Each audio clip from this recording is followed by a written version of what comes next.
Isang madilim na bangungot ang mga panahon yun. Parang desyerto. Tuyo at uhaw sa luha. Kakasunog ang init. Umiyak na ako. Wala itong kinalabasan. Liban sa mga litanya ng tahimik na paghinga.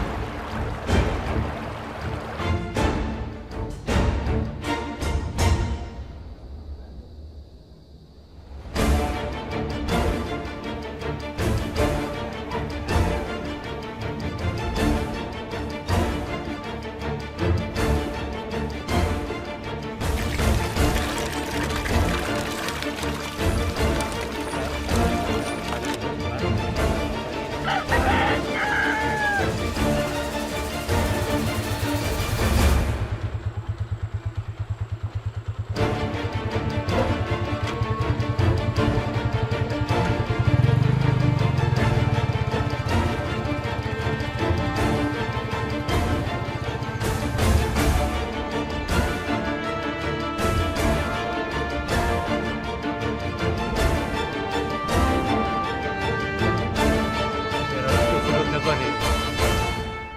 Sigurado may padala si Mylan yan, makita nyo. Paano naman kung wala? Matagal-tagal pang makakapagpadala yun. Kailangan makaipon pa. Marami siyang bayarin doon. Lalo na ngayon, panahon ng krisis.